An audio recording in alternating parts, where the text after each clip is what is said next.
আপনারা কিছু মনে করবেন না, আজকে আমি একটু পরিষ্কার করে আমি কথা বলতে চাই। আপনাদের সবার হয়তো ভালো নাও লাগতে পারে, কিন্তু বিশ্বাস করেন, আমার এটা যদি আপনারা গ্রহণ করেন, আপনারা লাভবান হবেন, কোনো ক্ষতি হবে না দেশের। আমার অন্য কোনো আকাঙ্ক্ষা নাই, আমার একটাই আকাঙ্ক্ষা, দেশ এবং জাতিটাকে একটা সুন্দর জায়গায় রেখে ছুটি করা। I had enough. Was last 7-8 months I had enough. আমি চাই দেশ এবং জাতিকে একটা সুন্দর জায়গায় রেখে আমরা সেনানিবাসে ফেরত আসব।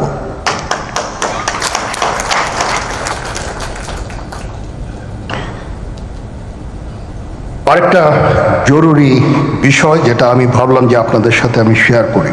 দেশের এই আইন শৃঙ্খলা পরিস্থিতি খারাপের পেছনে কিছু কারণ আছে। প্রথম কারণটা হচ্ছে যে আমরা নিজেরা হানাহানির মধ্যে ব্যস্ত, একজন আরেকজনের বিরুদ্ধে বিষোদ্গারে ব্যস্ত। এটা একটা চমৎকার সুযোগ অপরাধীদের জন্য। যেহেতু আমরা একটা অরাজক পরিস্থিতির মধ্যে বিরাজ করছি, তারা খুব ভালোভাবেই জানে যে এই সময়ে যদি এই সমস্ত অপরাধ করা যায় তাহলে এখান থেকে পরিত্রাণ পাওয়া সম্ভব। সেই কারণে এই অপরাধগুলো হচ্ছে। আমরা যদি সংগঠিত থাকি, একত্রিত থাকি, তাহলে অবশ্যই এটা সম্মিলিতভাবে মোকাবেলা করা সম্ভব হবে। Police, RAB, BGB, DGFI, NSI এগুলো দেশের জন্য অত্যন্ত গুরুত্বপূর্ণ কাজ করেছে অতীতে। খারাপ কাজের সাথে অসংখ্য ভালো কাজ করেছে। আজকে যে দেশের স্থিতিশীলতা, দেশটাকে যে এত বছর স্থিতিশীল রাখা হয়েছে, এটার কারণ হচ্ছে এই সশস্ত্র বাহিনীর বহু সেনা সদস্য, সিভিলিয়ান সবাই মিলে এই অর্গানাইজেশনগুলোকে, অসামরিক, সামরিক সবাই মিলে এই অর্গানাইজেশনগুলোকে এফেক্টিভ রেখেছে। সেই জন্য আজকে সুন্দর, এতদিন ধরে আমরা একটা সুন্দর পরিবেশ পেয়েছি।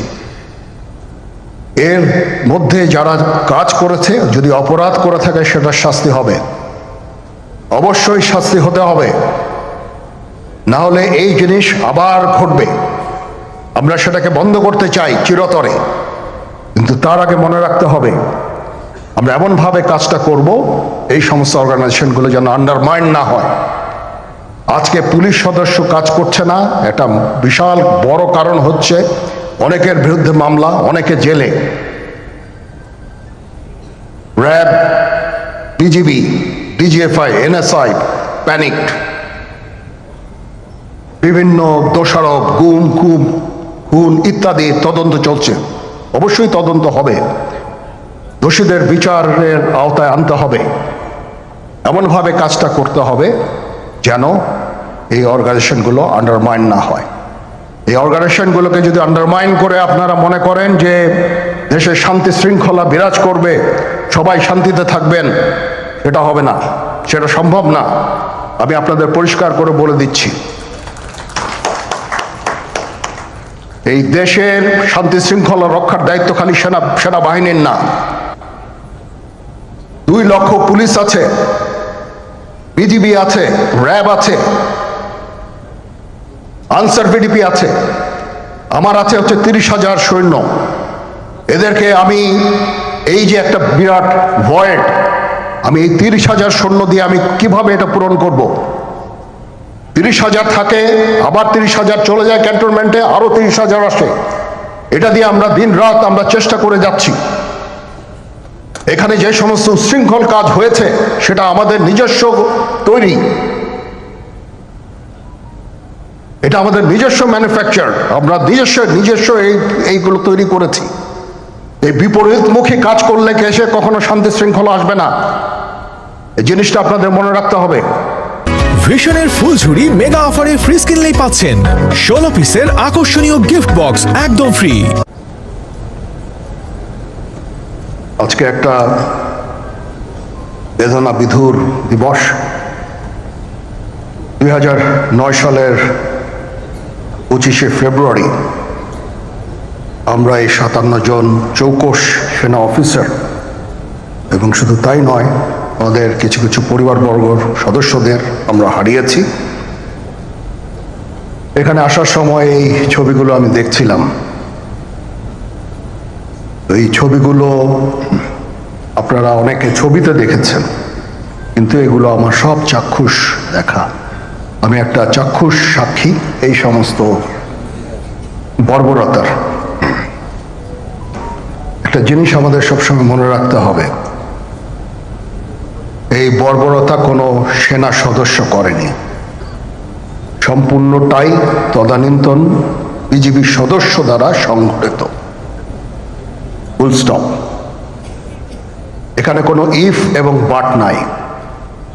এখানে যদি ইফ এবং বাট আনেন, এই যে বিচারিক কার্যক্রম এতদিন ধরে হয়েছে, 16 বছর ধরে 17 বছর ধরে যারা জেলে আছে, যারা কনভিক্টেড, সেই বিচারিক প্রক্রিয়া ব্যাহত হবে। এই জিনিসটা আমাদের খুব পরিষ্কার করে মনে রাখা প্রয়োজন। এই বিচারিক প্রক্রিয়াকে নষ্ট করবেন না। যে সমস্ত সদস্য শাস্তি পেয়েছে তারা শাস্তি পাওয়ার যোগ্য। এখানে কোনো রাজনৈতিক নেতৃবৃন্দ এর মধ্যে উপস্থিত ছিল কিনা, ইনভলভ ছিল কিনা, বাইরের কোনো শক্তি এর মধ্যে ইনভলভ ছিল কিনা, সেটার জন্য কমিশন করা হয়েছে। কমিশনের চেয়ারম্যান এখানে আছেন, উনি এটা বের করবেন এবং আপনাদের জানাবেন। বটম লাইন হচ্ছে যে এই সমস্ত আমাদের এই চৌকস সেনা সদস্য যারা প্রাণ হারিয়েছেন, তারা প্রাণ হারিয়েছেন তদানীন্তন বিডিআর সদস্যদের গুলিতে। আমরা নিজেরা এই সমস্ত জিনিস নিয়ে অনেক ভিন্ন মত পোষণ করছি। কেউ কেউ এই জিনিসটাকে ভিন্ন খাতে প্রবাহিত করার চেষ্টা করছি। সেটা আমাদের জন্য মঙ্গলজনক হবে না। আজকে যদি আমার যে উপদেশ আমি কিছু দিয়ে যাব, সেটা যদি আপনারা গ্রহণ করেন, আপনারা লাভবান হবেন, আমি এটা আপনাদের নিশ্চিত করছি। আমরা নিজেরা ভেদাভেদ সৃষ্টি না করি, আমরা নিজেরা ইউনাইটেড থাকি। আমাদের মধ্যে যদি কোনো সমস্যা থেকে থাকে, কোনো ব্যত্যয় থেকে থাকে,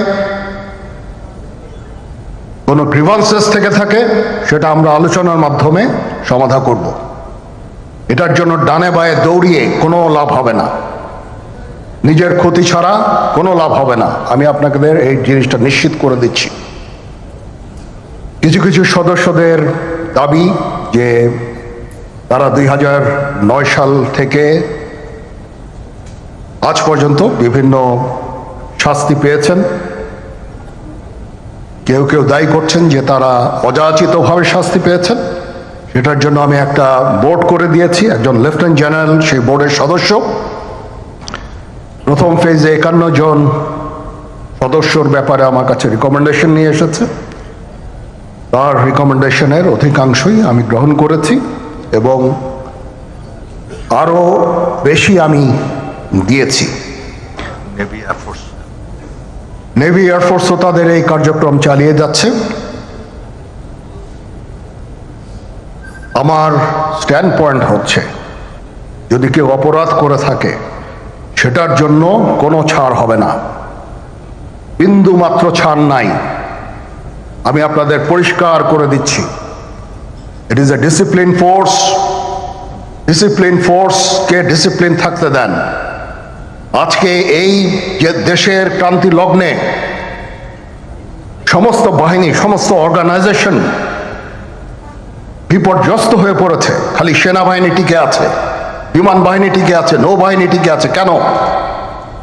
বিকজ অফ ডিসিপ্লিন। তারপরেও আমি আমার অফিসারকে আদেশ দিয়েছি, যদি সামান্যতম কোনো সন্দেহের অবকাশ থাকে, কোনো কার বিরুদ্ধে যেই অ্যাকশন নেওয়া হয়েছে, অপরাধী কিনা যদি সামান্য কোনো সন্দেহের অবকাশ থাকে, সেটা তাদের ফেভারে যাবে। এটা হচ্ছে আমার ঢালাও নির্দেশ, সেই হিসাবে বিভিন্ন প্রস্তাব আমার কাছে এসেছে। কোনো কোনো প্রস্তাবে আমি আরও আমার নিজে থেকে যোগ করে আরও বেশি আমি দিয়েছি। এভাবে পর্যায়ক্রমে অফিসাররা অ্যাপিয়ার করবে, আসবে, এবং তাদের এই জিনিসগুলো আমরা দেখব। দেখে যদি মনে হয় যে তাদেরকে বিল করার অবকাশ আছে কিছু, অবশ্যই আমরা করব। এটা ন্যায় নীতিতে আমরা প্রতিষ্ঠিত থাকব ইনশাআল্লাহ। আপনারা কিছু মনে করবেন না, আজকে আমি একটু পরিষ্কার করে আমি কথা বলতে চাই। আপনাদের সবার হয়তো ভালো নাও লাগতে পারে, কিন্তু বিশ্বাস করেন, আমার এটা যদি আপনারা গ্রহণ করেন, আপনারা লাভবান হবেন, কোনো ক্ষতি হবে না দেশের। আমার অন্য কোনো আকাঙ্ক্ষা নাই, আমার একটাই আকাঙ্ক্ষা, দেশ এবং জাতিটাকে একটা সুন্দর জায়গায় রেখে ছুটি করা। I had enough. Was last 7-8 months I had enough. আমি চাই দেশ এবং জাতিকে একটা সুন্দর জায়গায় রেখে আমরা সেনানিবাসে ফেরত আসব।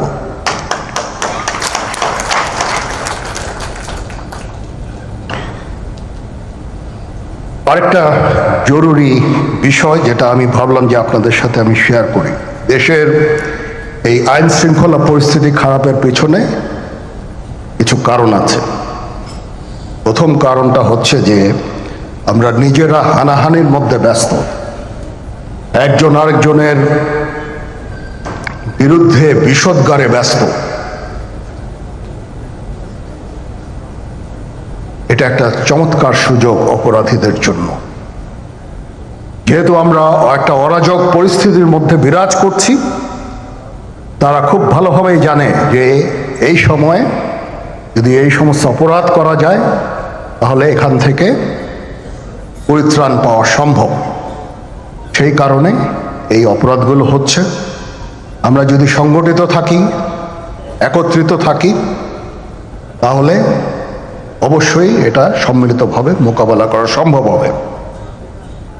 Police, RAB, BGB, DGFI, NSI এগুলো দেশের জন্য অত্যন্ত গুরুত্বপূর্ণ কাজ করেছে অতীতে।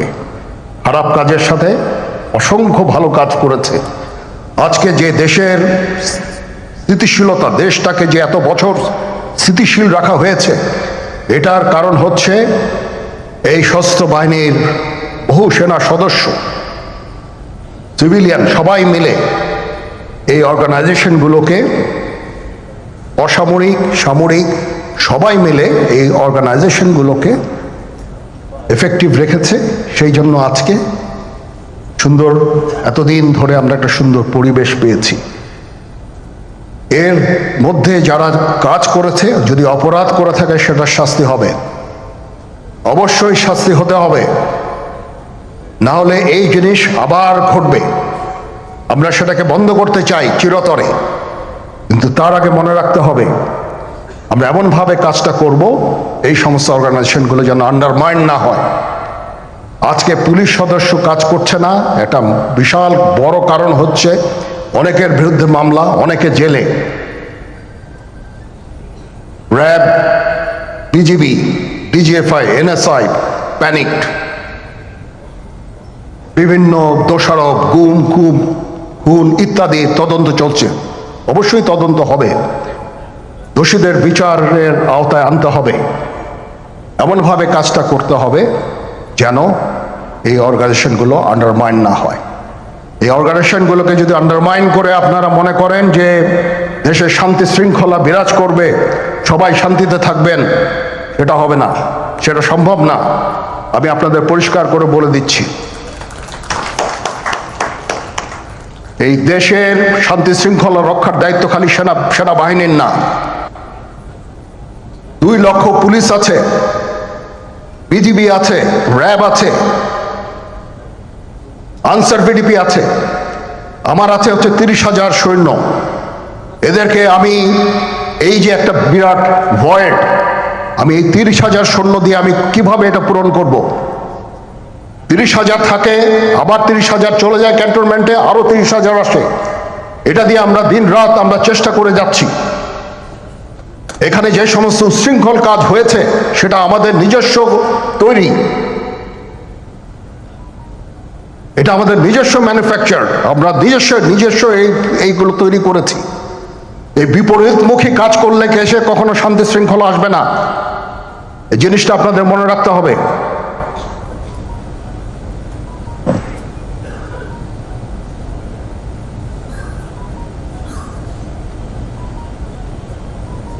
তদন্ত কমিশন হচ্ছে, আবার একটা আমাদের সর্বদা আমরা চেষ্টা করব তদন্ত কমিশনকে সহায়তা করতে।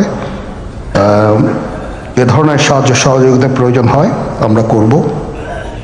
আমরা দেশে একটা ফ্রি ফেয়ার অ্যান্ড ইনক্লুসিভ একটা ইলেকশনের জন্য দিকে ধাবিত হচ্ছে, এবং তার আগে যে সমস্ত সংস্কার করা প্রয়োজন অবশ্যই সরকার সেদিকে খেয়াল করবেন। আমি যতবারই ডক্টর ইউনূসের সাথে কথা বলেছি, he completely agrees with me. There should be free, fair and inclusive election, and that election should be within December or close to that, যেটা আমি এর প্রথমেই বলেছিলাম যে 18 মাসের মধ্যে একটা ইলেকশন। আমার মনে হয় যে সরকার সেদিকেই ধাবিত হচ্ছে।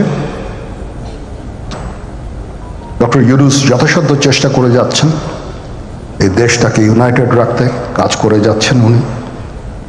ওনাকে আমাদের সাহায্য করতে হবে, উনি যেন সফল হতে পারেন সেদিকে আমরা সবাই চেষ্টা করব। আমরা একসাথে ইনশাল্লাহ কাজ করে যাব। আজকে রাওয়ার চেয়ারম্যান মহোদয় আমাকে এখানে দাওয়াত দিয়েছেন। উনি চেয়ারম্যান হওয়ার পরে এটা দ্বিতীয়বার আমি এসেছি। ওনার কাছে আমি কৃতজ্ঞ যে উনি আমাদেরকে আলাদাভাবে, বা রাওয়া আমাদেরকে আলাদাভাবে দেখছে না। সার্ভিং অ্যান্ড রিটায়ার্ড, আমি তো বলেছি প্রথমেই যে there should be any difference. আমি সেনাপ্রধান হিসাবে সার্ভিংদের প্রতি আমার যেই দায়িত্ব, রিটায়ার্ডদের প্রতি এই দায়িত্বের একই দায়িত্ব, সামান্যতম কম বেশি না। সেই চেষ্টা আমি করে যাচ্ছি আমাদের লিমিটেড রিসোর্সের মধ্যে। আমরা হেলথ কেয়ারের উপরে বেশ কিছু কাজ করছি, নিজস্ব কিছু মেডিকেল হসপিটাল করার চেষ্টা করছি, ক্লিনিক করার চেষ্টা করছি, এবং আপনারা আস্তে আস্তে এগুলোর ফল ইনশাল্লাহ পাবেন। আসেন আমরা নিজেদের মধ্যে মারামারি কাটাকাটি না করে আমরা ইউনাইট